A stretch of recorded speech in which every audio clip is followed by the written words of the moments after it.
You still mad about those $80 games?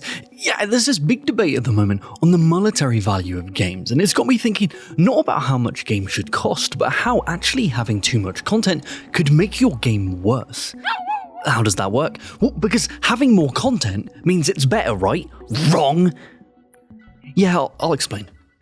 If you paid for a game and it had more content than you bargained for, well then that's a bargain, right? Well, not necessarily. It completely depends on the context of the content. More doesn't always equate to better. Having too much content can come in a lot of different forms and they can damage your game in a lot of different ways. For example, through the natural evolution of a game's runtime, it needs to first introduce mechanics and then expand upon them to properly hold the player's interest, be that through testing their ability and knowledge in puzzle games like Portal 2, or a trickle of new and interesting mechanics to engage with like in Prototype.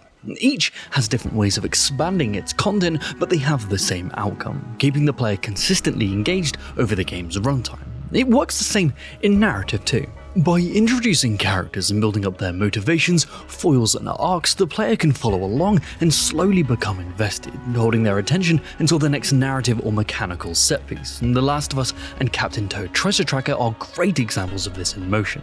Yeah, you're right, that is a dumb example. Alright, scratch that, remove The Last of Us from that Hall of Fame. Narrative and mechanical interactions are what maintain the game's flow and the player's drive to come back. Yes, they can work in isolation, but when designed to intertwine, that's where the real source is. Speaking of isolation, Alien Isolation is a game that excels in both its mechanical and narrative combinations, each one reacting to the other as you dive deeper into Sevastopol's station. But I know the majority of you watching this will agree that the one and only downfall of Alien Isolation is its length. It has too much content, taking roughly about 20 hours to beat, which is quite lengthy for a stealth horror game, and others are shorter for good reason. The longer you let your player fester in fear, the longer they have to become accustomed to the way your enemy interactions play out. The titular alien goes from a foreboding foe to lines of code playing out their rule set to seek you out, making the game easier to play but also infinitely less scary. Increased game length can also lead to narrative stretching. Adding side quests and busy work for the sake of padding a game's runtime often forces the player to linger within areas of the story that should be an in and out situation. I don't want to spend 15 hours on Act 1 of a story, thank you very much. Unless it's Baldur's Gate 3, heyo! Now, this isn't a one-to-one issue with game length. Okami is a game that seemingly won't let itself end. When you think the game is finally wrapping itself up, a totally new story begins, and this happens 3 times. But it paces those story beats out to make sense within the context of the game's overall flow, with its characters developing and mechanics evolving to match this cadence. A lot of games just artificially inflate their length without accounting for this cadence, making things feel bloated and stale. Does this happen because they're trying to appease the gamers that equate length with quality, or is it because they didn't have enough content to spread out over their intended time frame? Well, regardless, an inverse issue can crop up if you have too much content to pack into that space, like with Dave the Diver. Now, I want to start by saying that I actually adore this game's core loop, where you dive down below the waves to solve mysteries and collect exotic sea life to then cook up and sell in your sushi bar. This loop undeniably slaps, but the problem lies when you add new mechanics on top of it. What did they add? Alright, sit down for a second, Ludo, this might sting a little. Now, it includes deep sea diving, cooking, serving, hiring, firing and training new staff, Cooking Mama TV show appearances, farming, raising chickens, raising fishies, raising digital fishies, collections, trading cards, underwater stealth sections, 2D side-scrolling stealth sections, welding, luring animals, petting said animals, photographing animals, individual relationship management, underwater sea folk relationship management that uses a different currency, boss fights, escape sequences, cave exploration as a different character, dancing rhythm games as a different character. Oh, God, did I go full Brian Butterfield again? Fuck, I'm not complaining. This might be the ultimate indie game for what it manages to pack in. Can it be considered an indie game? Well, that's a can of worms I'm not going to open, Ludo, only because I'm scared that a new minigame might pop out. But to be fair, quirky little mini-games aren't the issue here, it's a systemic one. When the game first introduces its core loop, there is only a handful of things to keep track of, but each and every day that passes in-game it throws a new mechanic at you, big or small, that at least distracts you from your current goal and at worst adds another thing to track.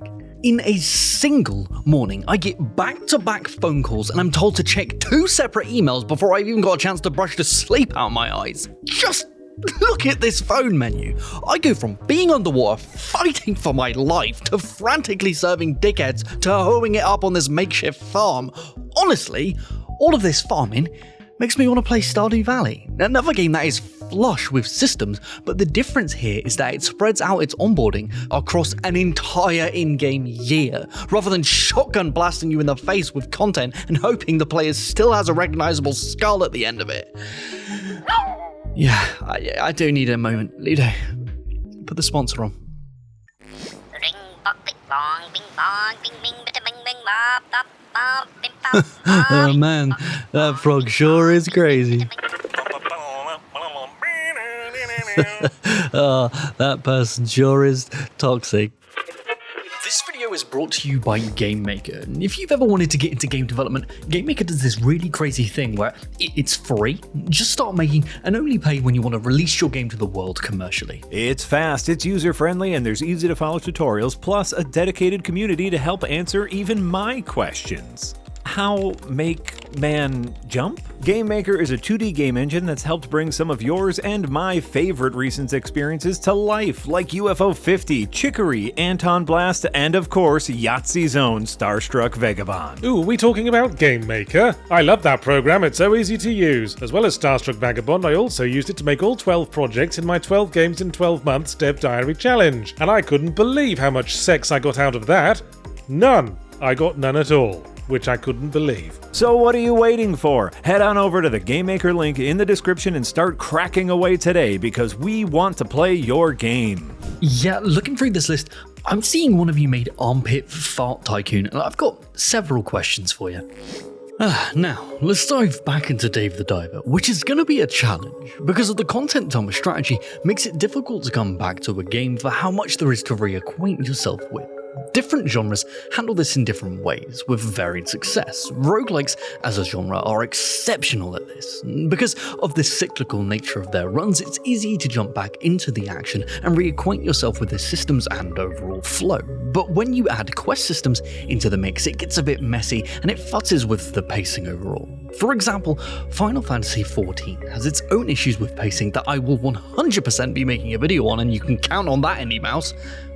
But for how much content there is in this game, at least when you return after a short break, you can pick up from where you last left off, rather than being bombarded with another 4 quests, some with only half or even 0 relevance to the task at hand.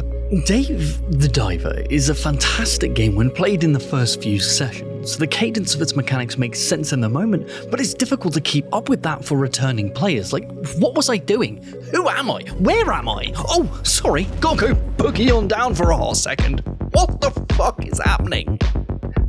Developers need to consider what it's like to return to their games after a set period of time. We don't all have 8 hours a day to put into our games, because even though I adored my time with Dave the Diver, my motivation to return to its waters was lacking because of an aquatic anxiety, not because of what lurks beneath, but because of an anticipated confusion.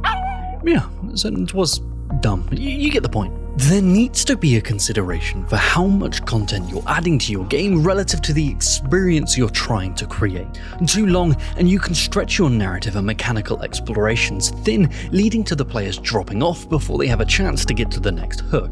Adding too much content and failing to properly pace it can be overwhelming, making the user feel as if they're constantly playing a tutorial before the mechanic is dropped in favor of the next radical idea the developers have had. Nothing has had the time to solidify and actually get the player invested, and these are small criticisms of an otherwise fantastically crafted experience, but it's good to be critical of the things we love. That's why we play games after all. But if you ask me, would I rather play a 50-hour-long game that says nothing of note, or a 2-hour game that has something to say mechanically and narratively? I know my answer. It's not about the length or girth of a game, but what you do with it. Yeah, that's another terrible sentence choice. Moving on. What do you think?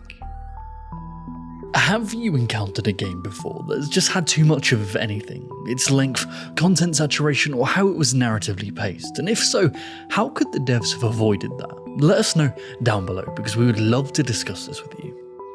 Oi, Ludes, I just checked and I saw that you're not in the Second Wind Patreon. And can I tell you, Missy, that you are missing out? We have Patreon Hangout movie nights, we have exclusive experimental videos, and a bunch of other goodies that you could be involved in, but I guess you're too busy with, I don't know, not having thumbs. Well, yeah, that is fair. You do work here too. Okay, yeah, I'll get you added to that after this. Alright, time to say goodbye, Ludo. Alright, bye guys.